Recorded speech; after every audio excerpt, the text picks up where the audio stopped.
it showed people that I could get the job done, whatever the job was. And that gave me an opportunity to go lead. for it. Pour into it. Who am I to take my own personal opinion and somehow insert it into a policy position that affects millions? An ecosystem of people around me who have made like my trajectory possible. The marriage about yourself. You all are good feelings. Because you don't know nothing. I'm still a firm believer on finding out how people learn. I had a lot of fear. I can't believe you did this to me. I'm like, wait a minute, what did I do? People don't always know how to deal with disability. Hey, it's Renita. Leaders have figured out how to lead through the dismantling. Welcome to Leadership Live, Season 5. Good evening, good evening, good evening. I am so excited to see every single one of you here with us again for Leadership Live 2025 with Dr. Renita and friends. And for those of you all who are new to the Leadership Live family, I am Dr. Renita, and I am just elated to be in the 5th season of this show, getting to speak with some of my most amazing friends, and for you to hear our conversations about leadership. And in case you didn't know, leadership is all around us. It's not just something that happens in corporate America. It's not just something that happens in nonprofit organizations or schools or churches. Leadership is everywhere we are. Anywhere that people can follow people, honey, leadership is in the room. And for those of y'all who do not know me, once again, I am Dr. Renita L. Webb. I am a leadership strategist, and that simply means I love to work with growing and inspiring leaders to become more authentic in their leadership, to empower their followership, and at the end of the day, have a greater impact on the world. I am also the founder and visionary of The Refining Life, a 501c3 nonprofit organization whose mission is to provide you with experiences to have your mindset shifted so that you can lead a more positive and productive life. And if you're looking behind me about right there, you see that I am also an author. I am an author of 4 books, and I am the editor-in-chief of Lead Like You magazine. My books are really life-led books, leadership-led books, and the first of which was Stepmom, Trials, Tribulations, and Triumphs. And I know that you're like, honey baby, that sounds like your story. It is, and it's a story about leadership. It's leading ourselves, my husband and I, into our marriage, how we lead our family, and how that blend, we led the blend of our families together. And honey, baby, I know some of you are like, well, hold up, stepmom. Yes, I have 4 children. 4. I birthed 2 and I own 2. Now, those 2 that I say I own is because I fed them for a long time. I fed them since they were little boys, and now they are grown men, like whole grown men. And I've been feeding them for the majority of their life at this point, right? And so I am a stepmother, even though they never called me stepmom, but I also birthed 2 children. And let me tell you, blending that type of family is a unique situation. My husband was a single dad, but all my other families out there, I need you not to discount yourself out of the blended life. If you've ever taken your family and gotten with a partner and blended with their family, baby, you are a blended family. Hello, somebody. And it is a conversation to be had. So Stepmom, Trials, Tribulations, and Triumphs discusses that. I am also the authoress of While You Are Sleeping, the Perfect Children of All Ages book, which was inspired by my favorite time with my children. And what is that? When they're asleep. Oh, it's my favorite time. I love when they sleep. And they're so sweet. No matter what age they are sweet in their sleep. And that inspired such a beautiful story. And also my latest book, The Case of the Unlikely Leader, The Real Cost to Be a Boss. It all talks about soft skills making a hard impact. And those books are available on my website, www.drrenitawebb.com, as well as the magazine. You can catch the magazine. There are 4 issues thus far. And here in 2025, I'm gearing up for the next issues of Lead Like You magazine. In addition to all of that, I am a speaker, I am an MC, I am a coach, I'm a minister. I do the things with the people. I have a heart for people, and I just love helping people get to their next place of awesome, amazing, because all people have it in you. Well, today I'm going to have an awesome, amazing conversation with such a beautiful woman. I am so honored to be able to keep her in my village because she is amazing. And ladies and gentlemen, let me bring her to the stage. Her name is Tavia Jack. Oh, I know she's amazing. Look at her. Look at her looking Thank all beautiful. you. Thank you Hello. so much. Hello, Dr. Renita. I am so thrilled to be here today. Thank you so much for the invitation with your audience. Oh, you are so very welcome.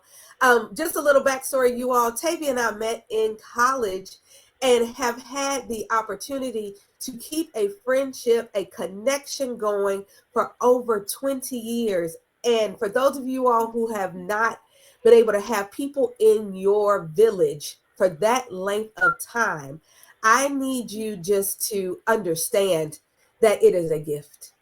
It is a gift. And she is one of those people who I don't get to talk to all the time. And we may have these situations where we don't talk for even years. Yet when we get together, we have a good time. So Tavia, I'm going to give you an opportunity to tell everybody a little bit more about yourself, and then we will launch into our conversation. Excellent. Well, thank you so much. Well, I am Tavia Jax. I am honored to be a powerful transformational life coach. I'm a United States Marine Corps veteran. Hoorah. Thank you to all those who have served. I am also a results expert and the author of Dare to Dream. In addition to that, I'm a keynote speaker. I am a wife. I have been married for 19 years. We're about to celebrate 20 years coming next year. We have three amazing, loving, funny children. Our house stays lively. We have one in high school, middle school, and daycare. So we are covering the spectrum right now.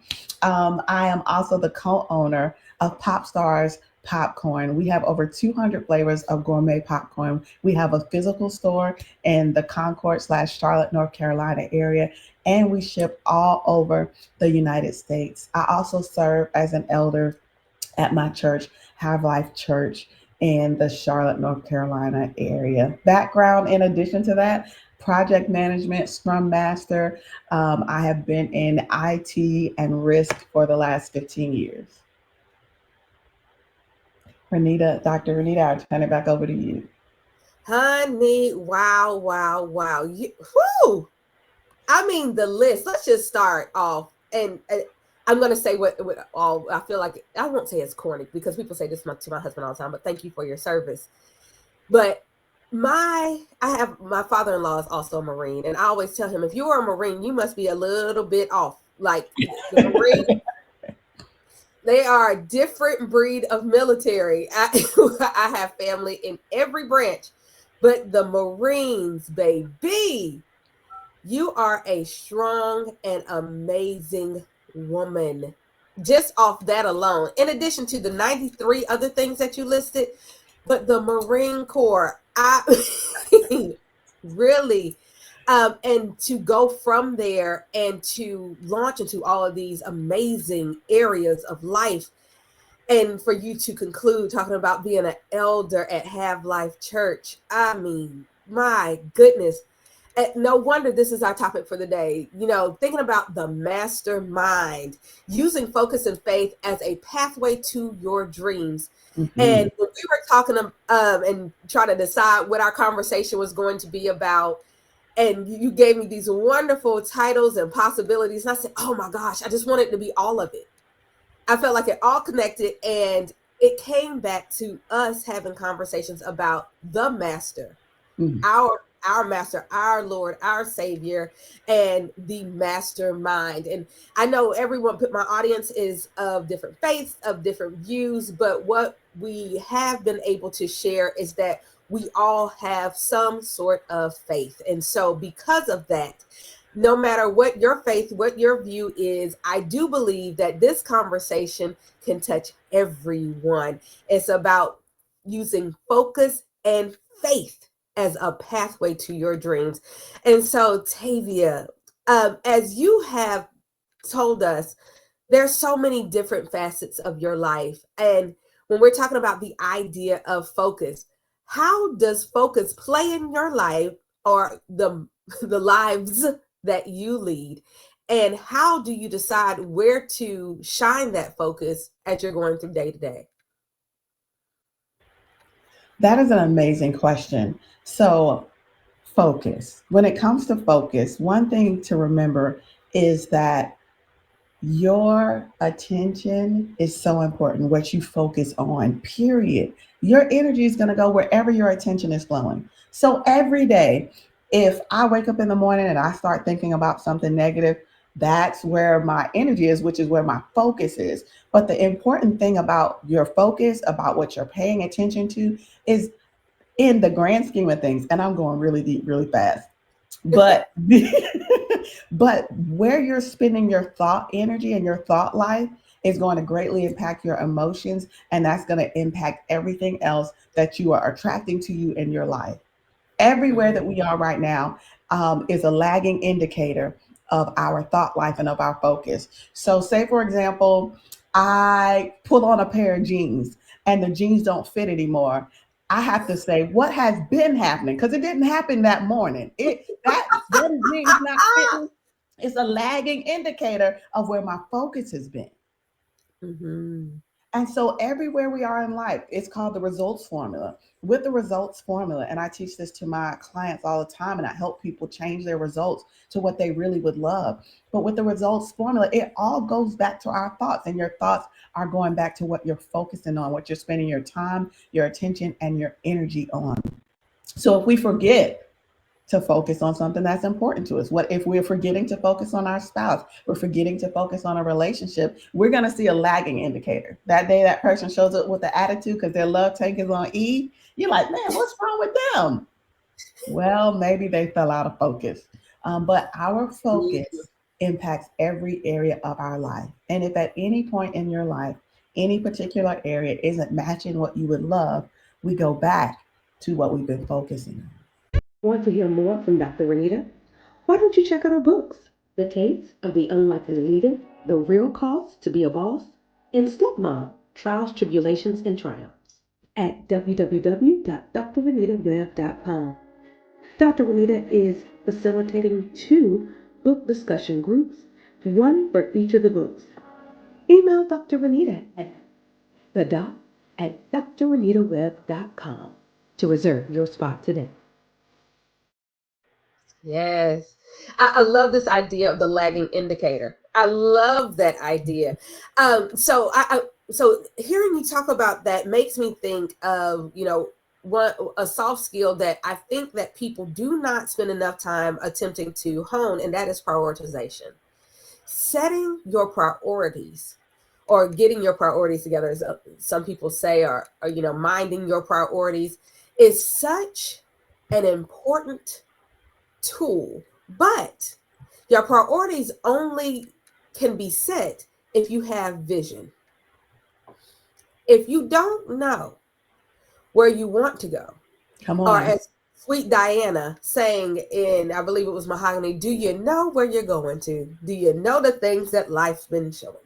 Where are you going to? Do you know? And a lot of people don't know. They don't have a clue where they're going. And then they're wondering why, when they're focusing themselves, like, I've been working so hard on this. I've been working so hard on that. Well, yeah, you may be, but maybe your focus is in the wrong direction to really get you going to where you really need to be. But if you don't have a vision, how can you properly prioritize and set your focus to get you to where you really want to be, because you don't know where you want to go? That part.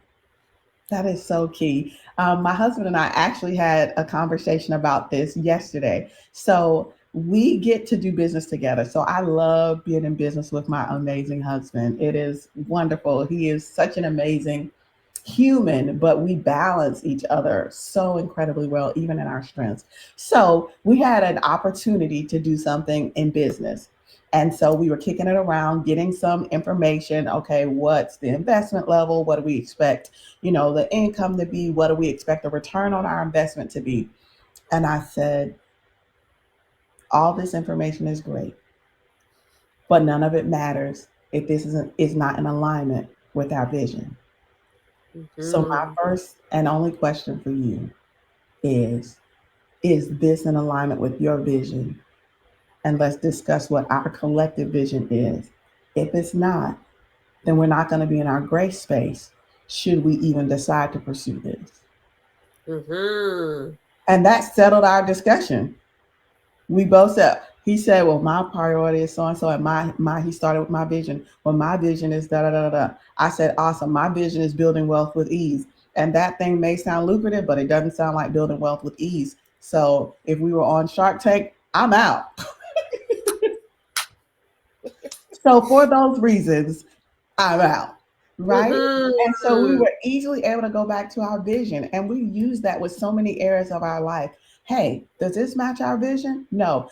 Use it in your marriage. If you create a vision for your marriage, I have a vision for my marriage. If something's not going to certain, hey, does this match the vision for my marriage? Absolutely not. Let me get myself thinking back to and fit in the energy, the feelings of how it feels when I envision the vision of my marriage. Friendships. I had a friendship and it felt a little rocky, Dr. Renita. And I was hurt. Like, I'm like, man, what is going on? And I wrote about my friendships in my vision. And I wrote about this friend in my vision. And I went back to my vision. I said, in my vision, this is what's happening. So let me pour some more love on this relationship. So instead of running away because I was hurting, I came back to it because you're in my vision. So this is not a temporary thing. Right. So I came back to the friendship, poured more love on it. Just come to find out that person had been going through some stuff and they were triggered in such a way that they shifted from their normal behavior and weren't communicating the way they normally do. So here I am. I was thinking, I'm hurt. What did I do? Da, da, da, da, da. Had nothing to do with me. But if I didn't have a vision, I would have exited that relationship because of my own hurt or feelings of hurt instead of being able to meet that person where they were and continue to move forward with the love that we want and desire for each other in that relationship. Wow. But okay. So you brought up earlier the idea of emotions, and I wrote down that word emotions. And if nobody else is out there yet, if you have not already gotten your pen and paper, pause here. Go get it. Okay. Welcome back. So emotions. And I think this ties to the idea of faith. Our faith can be an emotional journey. And sometimes when our emotions get in the way, we find ourselves exiting stage left without evaluation. And I love the fact that you took the time to evaluate not only the friendship, but how and if that still played a role in your ultimate vision. And so with faith, with friendships, with anything that we're connected to, emotions ultimately are going to be tied to them. So thinking about emotional regulation and awareness, right? Or some people say EQ, your emotional intelligence. And I think that's something that goes to your situation with yourself as well as other people. Your EQ got to be high all over the place, right? So if anybody hadn't heard EQ, that has been a newfangled term for being aware of how you feel and how other people feel. That is the translation. So, but in case you haven't been in spaces where EQ has been a part of your life, welcome. So thinking about EQ and thinking about relationships, both with spiritual and physical beings, how have you been able to hone your relationship with your emotions and allow that to help you focus as far as your faith walk and your faith in the relationships that you have? Such a great question. So when it comes to emotions, I love EQ. So absolutely, we need to be aware of what we're feeling. And the more that we are aware, the faster we can respond. So that's called, I like to call it, it's called metacognition, which means you notice what you notice. And so if I were to step outside and look at myself, what am I doing? Girl, why do you have an attitude? What happened to you? What just crossed your mind that you shifted that fast? What is it about what that person said to you that's causing you to respond this way? So for me, the Lord did a good work and he's still working on me. Emotions, listen, because your body responds faster to your thoughts than your words. So if I were to say, Dr. Renita, do you like Brussels sprouts? I do. I'm like, awesome. Your face actually told me before your words did. Dr. Renita, do you like chitlins? Absolutely. Right. Absolutely not. Your face responded before your words did. So when we have emotions, a lot of times the very first thing that picks up that emotions before we even get the words out is our body, our thoughts, our forehead, our eyebrows, our lips. And so, honey, the speed of mine was super fast. I was having to catch up, like, oh, why did I just do that? So people are looking at our face and they're looking at our physical expressions and they're trying to figure out what happened. Like, did I say the wrong thing? What are you thinking? What are you feeling? And so even spiritually, like my spirit is so in tune that I would hear no and my face would say no. And the person has no idea that the Holy Spirit is telling me this is a no. You didn't, Right. it's not It's you, already babe. there. I'm It's just already there. all over my face. And so with those emotions, the metacognition means I'm noticing what I'm noticing, that I'm not so in the moment that I can't understand what I'm doing and what's happening to me, that I can replay it, but then I can also be seeing what's happening in that moment. So as we are able to do that and notice what we're noticing with our emotions, the things that are shifting your emotions matter because one, it's control. So with that emotional intelligence, then we're going to move over to adversity quotient, which is AQ. We're going to move over to not only do I have emotional intelligence, but I have the ability to handle even adversity. Okay, but with those emotions, and you're processing your emotions. I've been teaching people something. So one of the things is people say they made me feel this way. He made me mad. My son said the other day, and he made me mad. And I said, well, let's be real clear. You decided to be mad because nobody can make you feel any kind of way. So when we come to the realization that every emotion that we have is a decision, we get to take our power back. And when you take your power back, you get to be even more emotionally intelligent. Absolutely. Absolutely. And so for everybody out there who's hearing this, this is where the idea of fix your face comes from. Fix your face. And where you have that good friend with you I think there's a meme or about it, and fix your face. It's somebody else saying it for you. Somehow, somewhere we got to realize our face is off. I have a friend who she is one of my best friend's older sister, and she has me whether she wanted me or not. Like I'm her sister, right? And I know you didn't want another little one, but hey, welcome. Once this is over a 20, almost 30-year friendship, and honey, baby, to this day, I don't know if her Fix Your Face ministry has ever gotten together. It's way better than it used to be. In her more mature age, it is. But baby, I have always known her face. And her face is going to tell you exactly. Her facial ministry, honey, baby, it is here. It is here 2 hours. 2 hours before it's ever out of her mouth. Sometimes it never even comes out of her mouth because her face has already answered the entire thing. The idea of fixing your face or get your mind right. You can't get your mind right if you're not aware. If you're not aware, you can't be adversely aware if you're not aware, and you can't make good decisions or any type of decision if you don't have this awareness thing. So, taking the time to become aware of yourself and of other people is imperative to you moving forward, like period. And at least moving forward towards a goal. You have to have a sense of awareness and be willing to give over to that awareness, even in the moment. Be aware of your body. So I know a lot of, like, you talk to different coaches, and if you ever go to a trauma workshop, you're gonna do this. They're gonna have you put your feet on the floor, preferably take off your shoes, ground yourself so you can feel the floor. Can you feel the floor? Then you're gonna close your eyes, and then you're gonna track your body. You're gonna think about what's happening in your head, think of how your eyeballs feel. How does your eyelash feel? How's your earlobe feeling? Can you feel the earrings that you're wearing if you got some on? Do you feel your shirt touching you? How does your shoulder feel? Are your shoulders up? They're gonna have you track all the way down to your pinky toe. And that really is just a practice in awareness. It's all it is.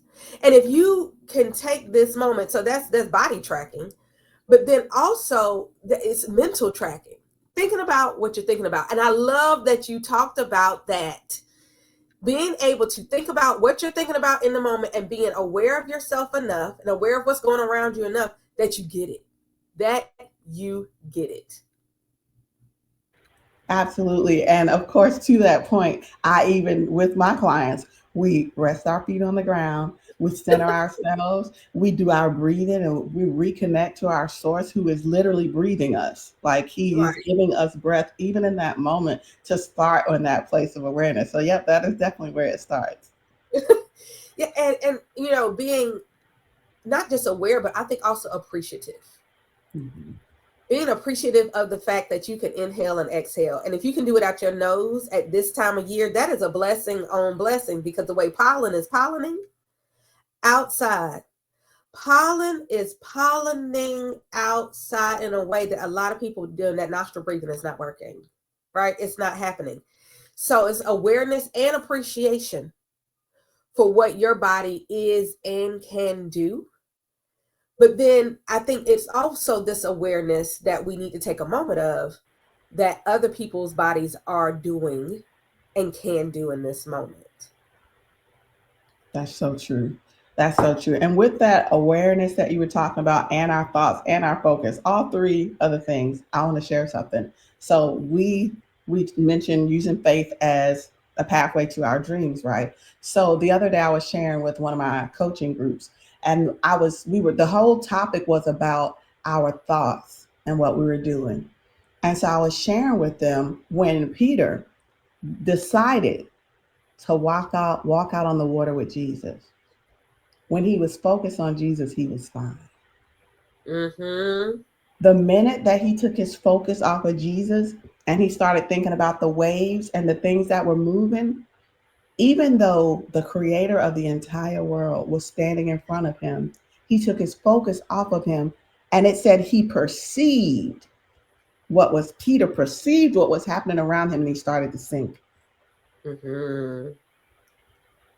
So our discipline is in staying focused on truth with a capital T, not even our situations, circumstances, and events. What is the real truth with a capital T? Because the help, the answer, the miracle, the breakthrough could literally be right in front of our face. But if we're focusing on everything else around us, everything else near us, even the things further away, we start to sink. And so, even with that focus, even with that awareness, even with our thoughts, same thing applies. If I'm thinking, I'm not focused on truth with a capital T. Right. Right. I mean, Right. that means I'm focusing and allowing my focus to be on something else, which causes us to start to sink. The amazing thing is, just as quick as they started to sink, we can shift our focus and get back on top of that water. Hello, I am Dr. Renita L. Webb. Ready to not only be poured into, but to also pour out today. Doing our best, our very best, to be on time. Hello, somebody can say on time. You had a moment where you had something that was given to you that you thought was your gift, and you found out it was for everybody. And I remember Sister Vanessa went with her friends to Baltimore to see the wretch. At that time, I didn't know what the wretch was. I didn't know what wretch meant, but I knew she shouldn't have been there. Learn how to have those feelings and to crank up those emotions within you to say, oh, that really wasn't right. I did better in my car than I do in my shower, but that means no. The only thing better in my car would have just be in the car. Unless my jam comes on, then I don't care who's in the car. Exactly. We're going to take them out for you. Right. But that is also in itself decision making. Mm-hmm. You've got to make the decision that even though you feel or perceive that you are drowning, you are sinking, I'm still going to choose to shift my focus. I'm going to choose to believe, to have the faith that if I shift my eyes back this way, that there is a chance that I will rise again. And that comes with faith, and it comes with hope. It is really hard to have hope without faith and to have faith without hope. If you have those two, baby, the things that you will believe that you can do, that's how you have the opportunity to dream. You will stop dreaming if you give in to the sinking. If you give your life over to drowning, or if you give your life over to sinking, you will not continue to dare to dream. You won't do it. At least not at dream level. You may have a thought, but it won't be at dream level. That's so true. That's so true. And I love the word decide, because the word decide is different even than the word choose. So if you look at the ending of the word decide, the IDE, like think of pesticide, insecticide, that means we're killing something. Right. So I am willing to separate myself. I am willing to walk away from, and I'm willing to kill those thoughts, that pattern, that behavior that's causing me to sink, because I am deciding that I'm gonna walk on the water. I'm deciding that I believe God's word over everything. I'm deciding that let God be true and let every man be a liar. I'm deciding that I believe the report of the Lord over anybody else's report. I'm deciding to supersede any voice that I hear that doesn't match the word of God with the voice, and supersede that with the voice of truth.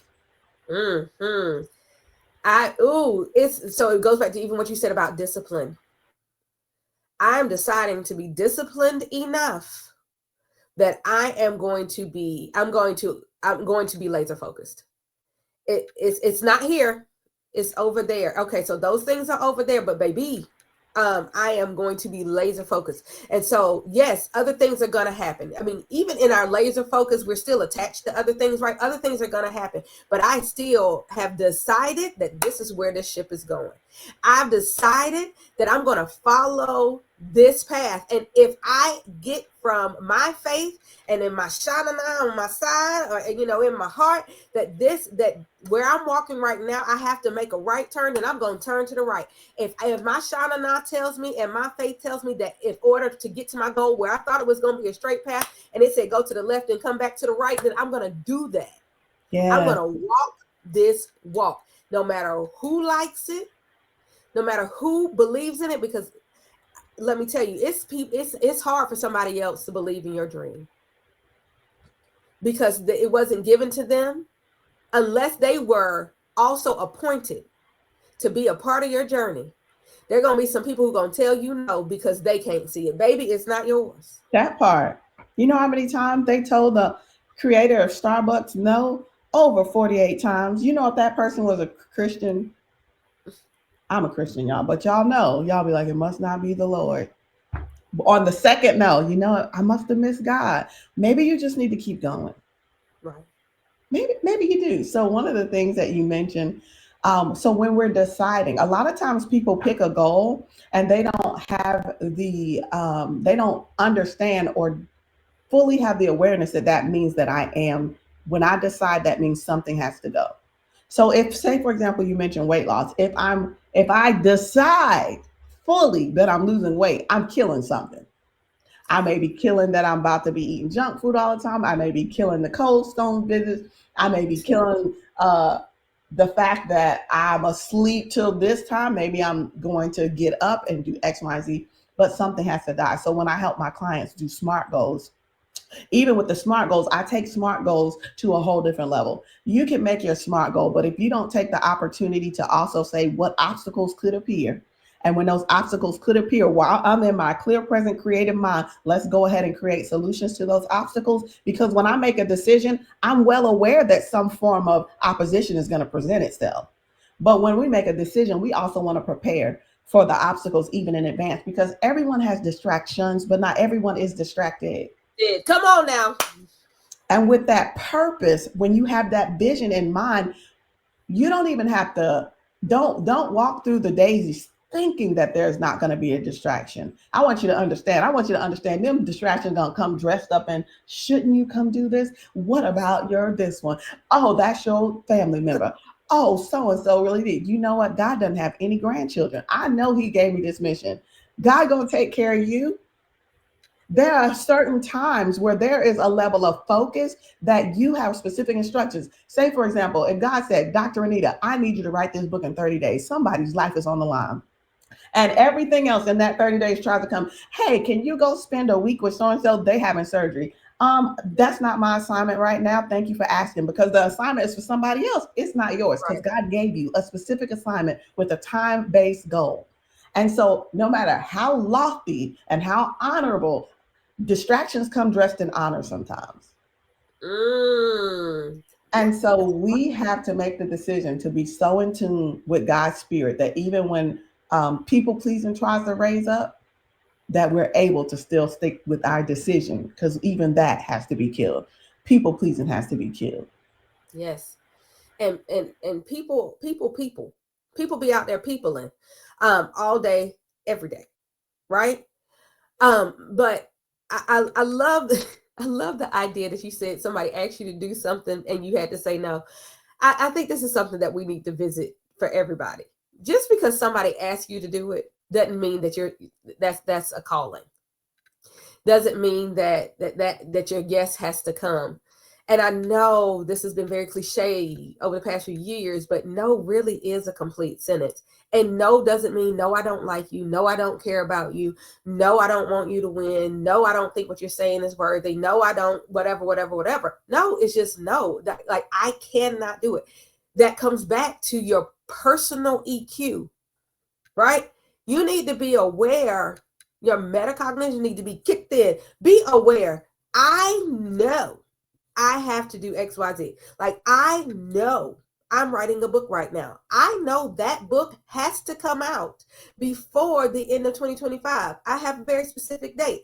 I know that this has to happen because I know that somebody's going to ask me to do something. It's going to happen. It's coming. Because I have something to do, somebody's going to ask me to do something else. And it's going to look good. It would have felt good. And matter of fact, it may be well seasoned and taste good, but that's still not going to be something I need to say yes to. And the test is coming. You will not get tested if you're not called to nothing. Let me tell you, it ain't coming. Why would they need to test you? You ain't doing nothing. That you've already proven. You failed the test already. You're not gonna do nothing. You're not listening to nothing. You're not walking towards nothing. You don't have a vision. You don't have hope. You don't have a big dream. But let me tell you, the bigger the dream, the bigger the test. The bigger the hope, the bigger the, oh, let me knock that down. Because there is a spirit out there against that, right? Especially if it's real good. You got something real good? Absolutely. And the key things that we need to remember is to don't let people pleasing cause you to miss your promise. And people pleasing is not rooted in kindness. People pleasing is rooted in fear. And fear, there is an emotional chart. And fear is so low on the emotional chart. When we operate in fear, the place that we're keeping our body in, it's not a place for growth, and it's not the level in which we acquire and ascertain our goals and dreams. So when we feel obligated to do something and we're doing it out of fear, not only is that a distraction, but it's also moving all of our body energy into a place that is not the place that's going to manifest our goals and dreams. The other thing is that it's not my problem if somebody has an inability to process and receive a no. That's not my problem. That's on them. Their emotional intelligence is not at the capacity that they can receive a no. That has nothing to do with me. So I'm not in control of somebody's inability to receive a no or to process it. That's not my problem. The last thing is that people please, and when we people please, we relinquish our energy to somebody else's vision, mission, and preoccupation, which causes us to be disconnected from ours. And when you disconnect yourself from your mission, from your vision, and from the specific purpose and calling at that time in the form of people pleasing, because there is a time, and of course we do give of our time, energy, and money, but in the form of people pleasing, meaning it's not what you're supposed to be doing at that time. When we do that, we disconnect ourselves from our capability to earn. We're giving up our capability for what God has for us because I'm giving it away to this X, Y, and Z.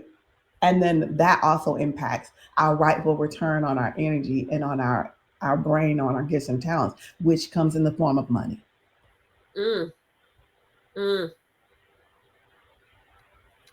Wow.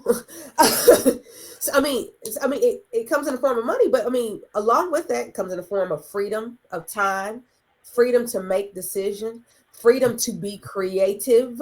You talked about your clear, present, and creative mind. Honey, that thing hit me hard. I said, come on. And it is hard to have that when you are allowing everybody else's everything to jumble up all your time and your energy. You can't get to what you're supposed to do, what you were called to do, what you were made to do, what somebody else is waiting on you to do. Matter of fact, you are robbing, you are thieving, you are robbing other people of what you were called to do because you're too busy worried about somebody else's feelings being hurt. Now, look, my no, once again, is not no, I don't like you. No, I don't think what you're doing is working. But no, I cannot do that right now. No, I am not called to that right now. And if I don't do what I was called to do, I'm going to have to answer for that. I'm going to have to answer for that. And somebody was waiting on me to literally have their life saved, their life changed for their next to be able to happen. Let us remember that we are interconnected beings. And what you are called to do and what's on your heart to do is directly connected to somebody else. And if you don't do what you're supposed to do, you holding somebody else up. You changed the atmosphere. You changed the opportunity. You had to have them refocus because you won't do what you were supposed to do. Get your life, people. That is so good. That is so good. You hit the nail on the head. We are interconnected beings. We're interconnected beings. I love it. I love it. Absolutely. Well, this is a subject that we could have 94 more hours of conversation on because I feel like we touched it and we just touched it and we went deep, but we still didn't go as deep as it goes. But there's always a time frame on life. And you have things that you're called to do, right? But if they're like, oh my gosh, Tavia is amazing. And she says she's a life coach and I need to get my life. How, where can they get with you so they can get those results that they truly seek in their life? That part. So people can find me on Tavia, Tavia, Jax, Jax, pretty much everywhere. You can find me on Facebook at Tavia Jax, Instagram, Tavia Jax, YouTube, Tavia Jax, LinkedIn, Tavia Jax. You can also visit my website, taviajax.com. So all things Tavia Jax. And I typically will have masterclasses coming up. So say, for example, almost every 60 days, I'll have opportunities that people can come and get some deep, meaty information. I also do a lot of Facebook Lives and post things on YouTube. So if you want more, find me on Facebook and Instagram and definitely YouTube. Well, look, you all have it here. Now, here's the decision. You got to make one. Make the decision to go ahead when you finish with us right here. Go ahead and follow Tavia Jax. Subscribe to her YouTube channel. Follow her on all outlets. Don't forget the power of LinkedIn, people. It is an amazing space, and sometimes we forget that. And make a decision to get some new results in your life. Tavia, thank you so much for your time today and your time always. I always look forward to our time together. You're so amazing, and I pray that you continue with your faith and your focus on the pathway to all the amazing dreams in your life. Everybody out there, I love you. Love you, love you. Keep your leadership all the way alive in every aspect of your life. And I will see you next week with another one of my friends. Bye, everyone.